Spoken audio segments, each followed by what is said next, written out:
আজ 27শে ডিসেম্বর। আজ যাচ্ছি সোদপুর পানিহাটি উৎসব অ্যান্ড বইমেলায়। দেখি আমরা কতটা দেখাতে পারি তোমাদেরকে। তবে আজকে আসছে সাধনা সারগম, তো সিঙ্গার সাধনা সারগম। তো দেখি তোমাদের সাথে কতটা আমি শেয়ার করতে পারি। আশা করি তোমাদের ভালো লাগবে। ভিডিওটা পুরোটা দেখো। চলো দেখা হচ্ছে পানিহাটি উৎসবে গিয়ে তোমাদের সাথে। আমার আজকের আউটফিট, ফোনটা একটু নিচে নামাও।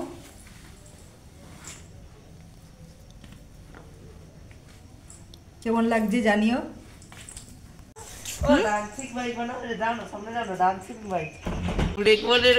দেখি দেখি ডান্সিং বাইকটা।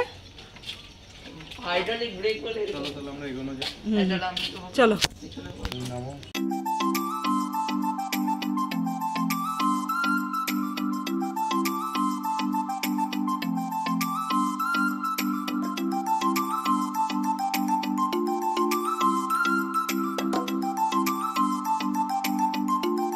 পানিহাটি উৎসবের মেন গেটের ডান দিকেই আছে বাইক পার্কিং এর ব্যবস্থা।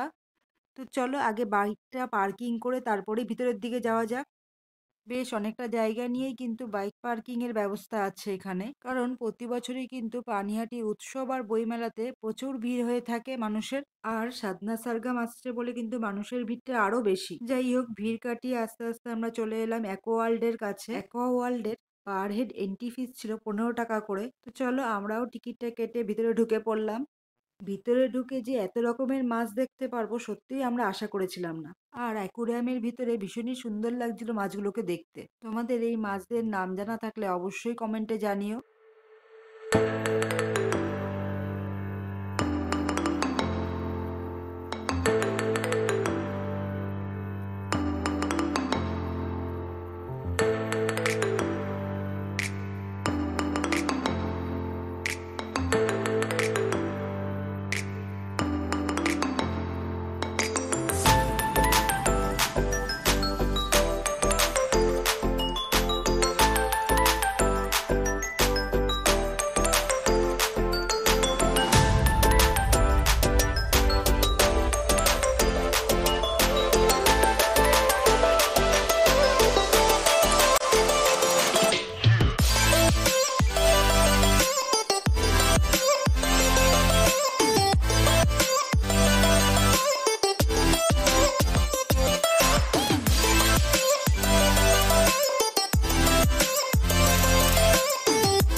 সুন্দর দৃশ্য দেখার পর আবারও বেরিয়ে পড়লাম মেলা দেখতে।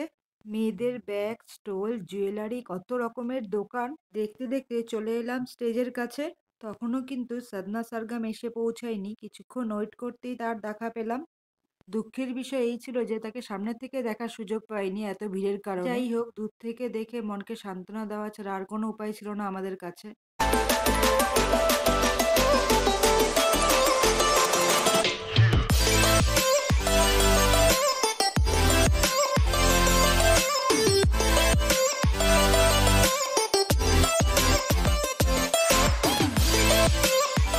খুবই সুন্দর গান গাইছিলেন। ওনার গান শুনে কিছুটা সময় কাটিয়ে আবারও বেরিয়ে পড়লাম ঘুরতে আর কিছু খাওয়া দাওয়া করতে।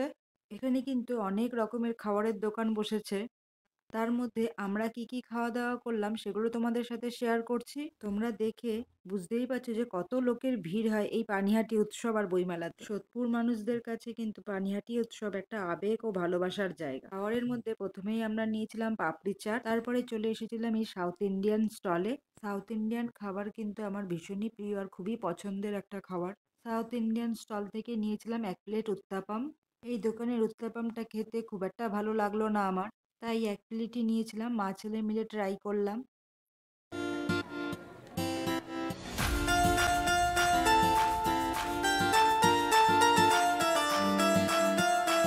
এই উত্তাপাম খাওয়ার পর আমার ছেলের চোখে পড়লো এই রোলার কোস্টার আইসক্রিম। এটাও একটা নিয়ে ট্রাই করলাম, খেতে বেশ ভালোই লাগলো। এই ঠান্ডার মধ্যে ঠান্ডা খেয়ে মনটা কিন্তু বেশ চা চা করছিল, তাই চলে আসলাম চায়ের স্টলের দিকে। চাটাও বেশ ভালো বানিয়েছিল এই দাদা।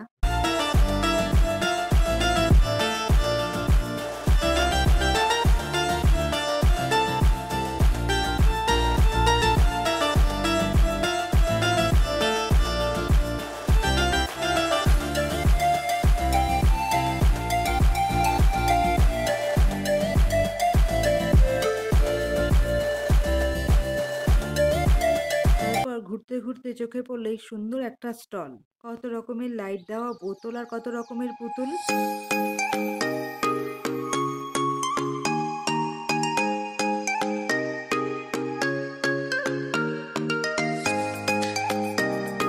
এখানে কত ধরনের হাতে তৈরি মাটির পুতুল আর হাতে তৈরি বাঁশের কাজ দেখে মনটা এত ভালো লাগছিল যে এখানে অনায়াসে অনেকটা সময় পার করে দেওয়া যায়।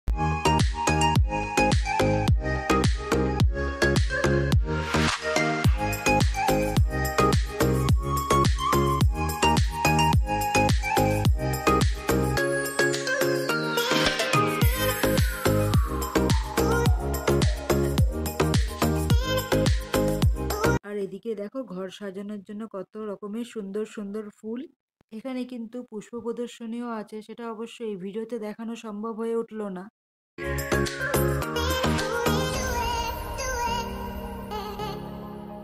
তারপর চলে আসলাম এই পিঠের স্টলে।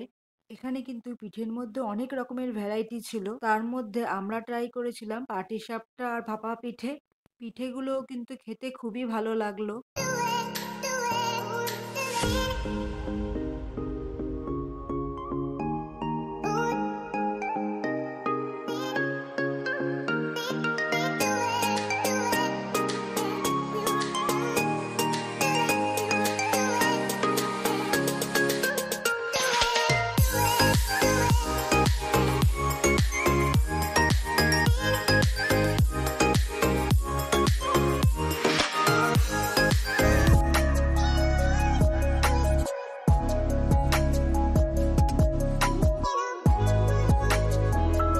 আর এদিকে ঘুরতে ঘুরতে দেখছি আমার ছেলে বেলুন শুট করছে। এখানে কিন্তু বেলুন শুটের প্রাইজও আছে। তোমরা যারা পানিহাটি উৎসবে এসছো তারা অবশ্যই জানিও যে তোমাদের কেমন লাগলো।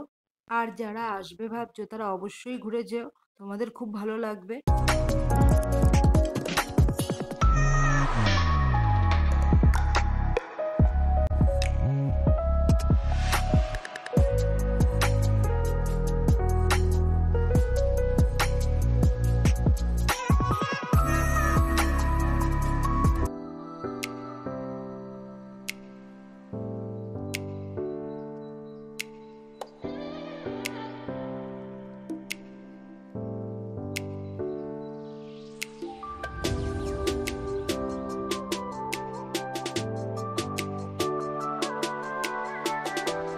এখানে কিন্তু অনেক রকমের ঘর সাজানোর জিনিস পেয়ে যাবে তোমরা।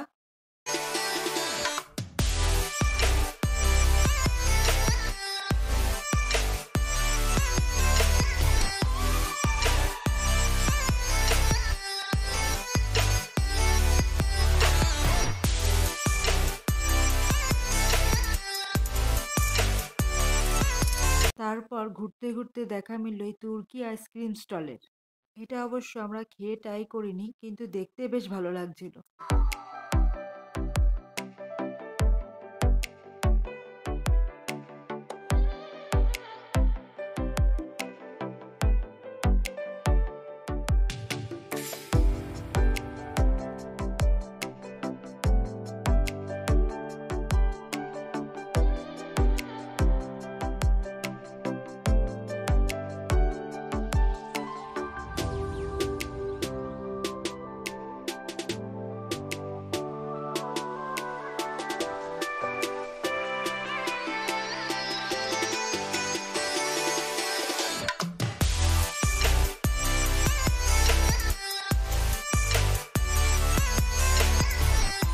ভিডিওটি শ্রীকৃষ্ণ ও তার ভগবদ গীতা দিয়ে শেষ করছি। ভিডিওটি ভালো লাগলে অবশ্যই লাইক শেয়ার অ্যান্ড সাবস্ক্রাইব করে দেবেন।